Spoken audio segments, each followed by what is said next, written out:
Hey, welcome back. This is video 2 of my passion for tarot. Well. Interesting. Well, thank you for joining me. At any time, if you like any of my videos, you may like, subscribe, and share at any time. It helps circulate the videos and helps me as well to see who's watching and who's not. Leave your comments below and let me know what you think. If you have any recommendations on things that you'd like to see me do in regards to future videos, I'm all ears. For now, I'm opening up a little bit of inside my life of tarot. I've spent the last 30 plus years delved deep into the metaphysics, not only for knowledge, but to understand some of my own gifts. I've had gifts since I was a child. I'm self-taught. I was never told anything by my family. As far as I was told was my family were atheists. We didn't go to church. And over the years, people have asked me, do you believe in God? And I say, I believe in a higher power, and I pray to God every day. Now, according to the first video, I want to remind you guys that tarot cards, this right here, is a card. Front and back card. This side is a photo. It's an image with a name on it and a number. The numbers represent where you are in that path, the journey from start to finish. There's 22 major arcana cards, the Fool through the world, starting with 0 going to 21. Each one of them is representative of our path to enlightenment. It doesn't represent necessarily people, not in tarot, not with the way I've read it. These are more of your inner psyche and what's going on with you, where you are on your journey, what is in your way, maybe some obstacles. It could be, for this, could be moving. It could be balancing, you know, the light and the dark within yourself. But either way, it's about movement. I'm going to briefly go through some of these cards because I really like the images. And I can explain to you as I go the interpretations that I get. First thing I always recommend when you're doing tarot cards is to don't necessarily jump right into the book, okay? Don't. Try to look at the photo. Try to look at it. See if you can see any symbols.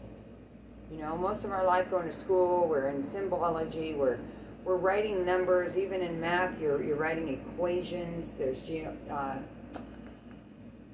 sacral, I can't even think straight right now, sacred geometry. There is imagery in there that will trigger a memory, maybe a vision of a house that you recognize, a street that you see in here that brings up a memory. Those are all intuitive hits. Those are all images, messages that come through. So keep an open mind as I explain a little bit further detail about this Lover's Tarot that I have in front of me. It's my first one I want to talk about. This book and I have a history. About 22 years ago, I was hanging out with my friend, and she pulled out this deck of tarot cards, and she says, hey, I don't think you've ever seen these. Let's use them. And I said, okay. Well, the first thing that caught my attention was they were big. They're huge, okay? So I'm like, well, these are difficult to shuffle. And she goes, that's okay. So I proceeded to play with the cards. I liked them, and I had expressed that to my friend, and so she gifted them to me. Said, you can have them. I said, cool. So over time, I had practiced with these cards. I'd done my spreads and done readings on others using these cards. And there came a time in my life where it was just like I had to pay bills, and the only option I had was to sell my cards. And if you guys know, Bookmans, they're cheaper, but they can get pretty pricey. You know, the price of tarot cards is expensive, man. Believe me, I'd have a ton more if I could afford them all. So I sold my cards. And here we are, 22 years later. I get a call from another friend of mine. He says, hey, I got a gift for you. And I say, well, what's that? And they go, I got a gift. And I said, okay. So I proceeded to meet up with my friend, who in turn gave me this gift. Well, inside of the gift, there was about 4 decks of tarot cards, all different ones. And I asked her where she got them from, and she said, I got them from Bookman's. It's like, okay, so I'm skimming through them, and I came across this book. And I said, why do I know this book? It wasn't just any other book. I'm sure there's other books out there, but this particular book and this particular deck, and I had a feeling together. I started scrolling through it, and something just popped right open to the center, right? And I just knew at that particular time, this was my book. I creased it in the same spot.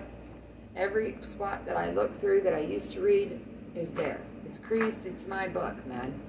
Can you believe it? 22 years later, and I wind up with the same deck of tarot cards that I originally had. Same book in great condition, right here in my hands. Talk about signs and synchronicities. Spirit trying to tell me something? So, I guess in a way we'll never really know where the cards came from. The only thing I can tell you is the energy that's on it is my energy. Wow. Funny how the world turns. Here I am 22 years later, pulling out my cards again, and now talking to you guys. Look at that, the Wheel of Fortune. The wheel keeps on turning when the skies are so blue. Music to my ears. So you guys follow me yet? You getting weirded out yet? The Wheel of Fortune, karma, destiny, turn of events, cycles. 4 different religions right in that wheel. All seasons, 4 seasons.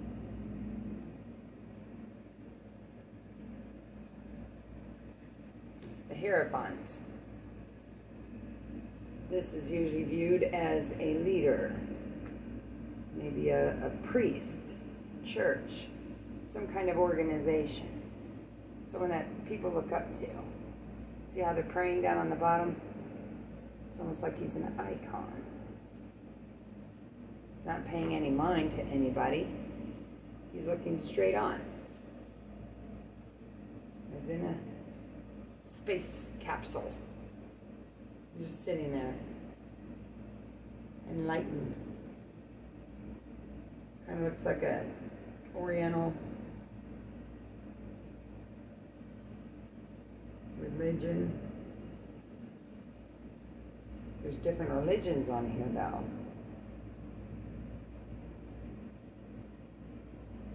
Look really close at his eyes, though.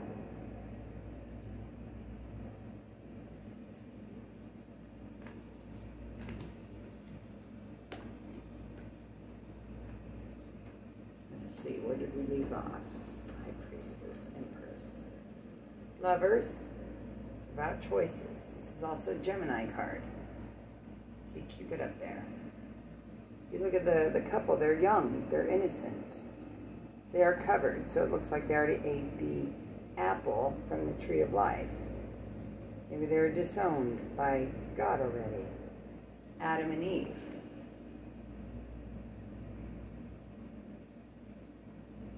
Everything in these pictures looks like a prop.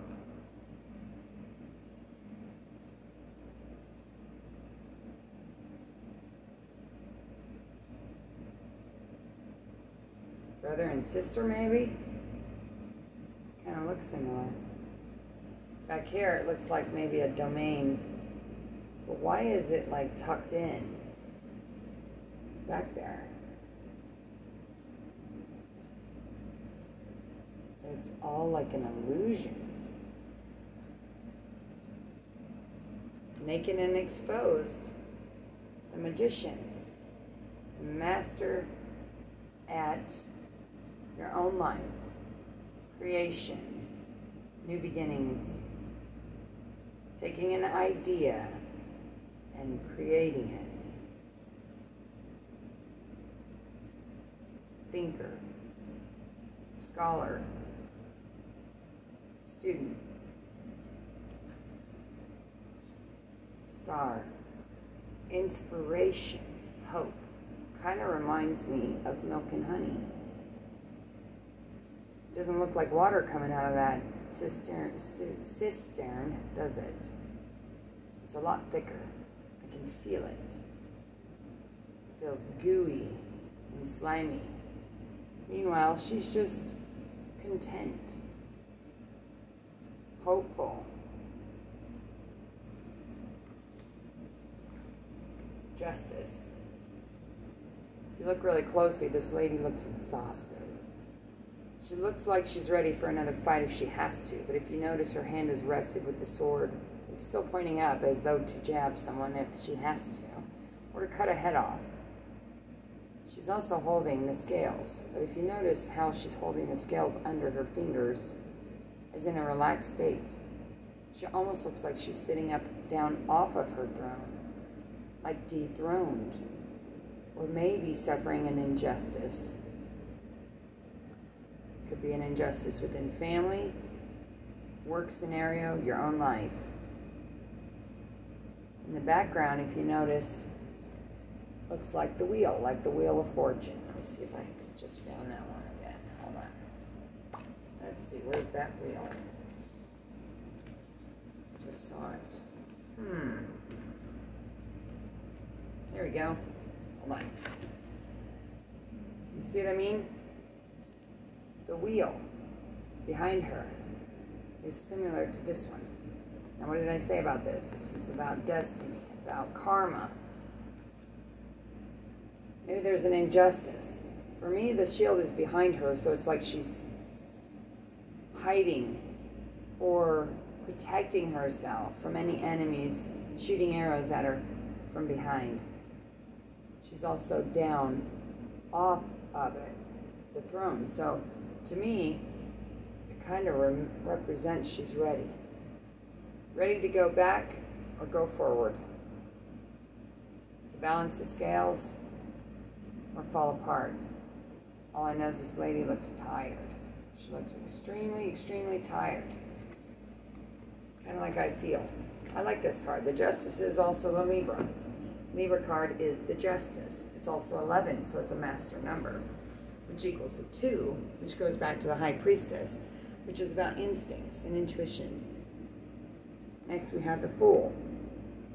Now in most Fool decks, it shows the dog biting at the guy's foot, trying to prevent him from making a foolish mistake by jumping off the cliff, because he doesn't see it. This also represents innocence, new beginnings, a leap of faith, taking a leap of faith and having courage. So say you were wondering if you're supposed to take a new journey, okay? And then you get the Chariot and the Fool. These two alone says solid confirmation of yes. But it also says to balance the scales, to weigh all the options. Because without your wheels, you can't really take the leap of faith, can you? Unless you go blind without it. He's also got his dog. The dog looks very sad and sick. But the dog is of loyalty. He's loyal. He's going to follow his owner anywhere he wants to go. Maybe they're homeless. Kind of looks like a snake is wrapped around his waist. Kind of looks like a red poisonous snake. Maybe it's his protection. Definitely mountain ranges. The Fool is about a new journey though. New beginnings and taking a leap of faith. The World. To me, the color and the representation when I look at it gives me the feel of Thanksgiving. Maybe this card is meant for November season. Whatever it is, there is a change.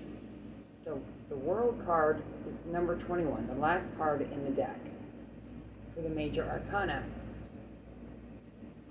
From the Fool, which is the very first card, to the World. Beginning, end.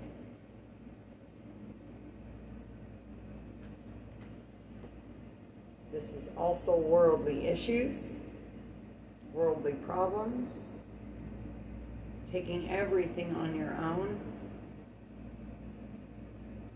You can either lose yourself or find yourself within the world. The ending could be good or it could be bad, depending on the surrounding cards and what's going on in your life. Do you want this change? Do you desire it? Are you afraid of the change? For me, if I'm afraid of a change, I'm doing something right. Tower, illumination, a shock. Lightning bolt from the angels, from God. The foundation is rocky. Looks like a tidal wave is coming, like it's sinking and gonna splash out. It also looks like the top of a big volcano, like an explosion. Illumination, enlightenment. It can also be the crumbling of a foundation. The tower is the number 16, which comes down to a 7. So for me, that's divine intervention. This is like a wake-up call. It says, hey, if you're not going to fix it, I'm going to break it. Judgment. Here, this lady is looking up at the judgment, holding a glass of wine or a drink in her hand. You notice she's got her back to you. The other guys are covered up here. But if you notice this one, she is all innocent, all forward-facing, not covering anything, holding these babies. Pure innocence.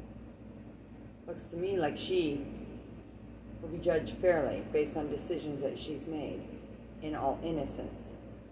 These guys, on the other hand, are looking to see if they're being watched. They think that they're not.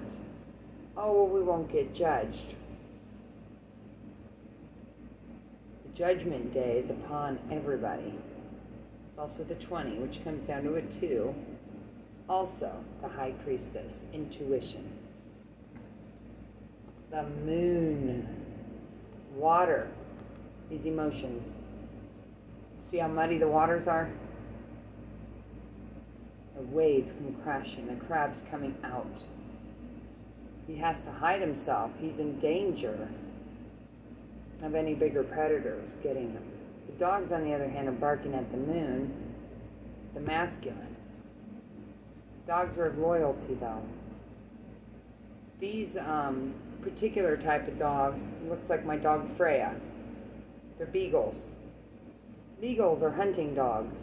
They go hunting and were used for tracking down animals and chasing them out like the birds. I remember seeing the show with all the guys out there with those disc throwers, you know, throwing those discs and shooting them. Kind of reminds me of that, but back in the day when they had their horses bridled and they went out fox hunting and all that. I don't know if you've seen any of those movies before, but I love that kind of history.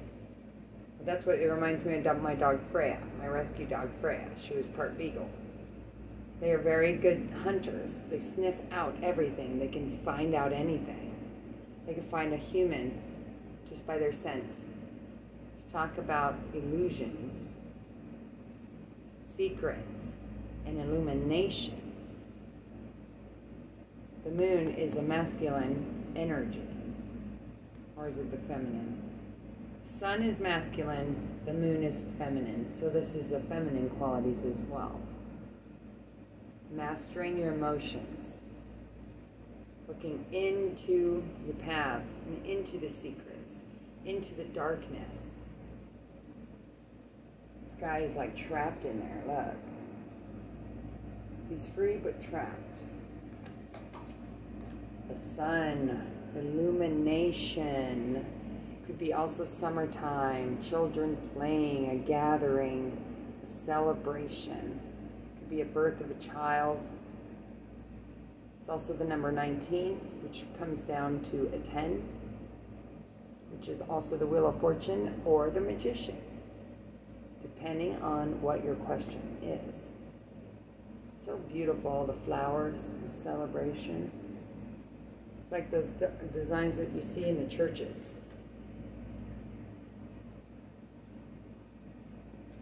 The devil. This thing is creepy looking. I don't care how many times I gotta look at it. He's creepy. This can be addictions. Any type of addictions, whether sexual addiction, drug addiction, shopping addiction, eating addiction, people pleasing, sexual orgies, sacrifices. This is like the dark side. This guy right here kind of looks like he's yellow. That looks like the leader, like the cult leader, like as if they're in a cult and he's watching them. Can you see that? Everybody else is on display, drunk and partying and falling over. You see the animals. The goat is usually a sign of the sacrifice for Satan. I don't know why they always use the goats. There's a mask laying down here on the floor. Right here, it looks like a body.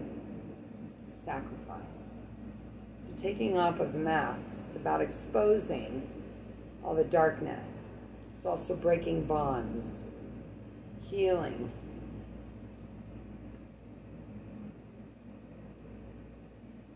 There are two sides to the devil, the good and the evil. It also is fighting the thoughts, seductive thoughts, lustful thoughts, greed, materialistic thoughts. But over here, the guy has got the horn, just like in the judgment. He's calling out to the devil. It's our job to fight the devil and not succumb to temptation. That is what it means in reverse, is to come out of that temptation, to release yourself, and to go within. The hermit has nothing to even look at. He's walking over a desolate desert. The Hierophant is also number 9. This represents solitude. It is the final stage before the end, before the 10. The 9 is really the ending because it's time to sit. Here's the light that shines onto the darkness around him. Contemplation, sitting in contemplation. That's what this is. The hermit goes out on his own, sits alone, does everything alone in contemplation, whether it's of your life, choices that you have to make, decisions you have to make. It only comes from taking the time out and going within. Solitude. If any of you guys need a little break, I'd recommend using this as a visual. Look up The Hermit and read it.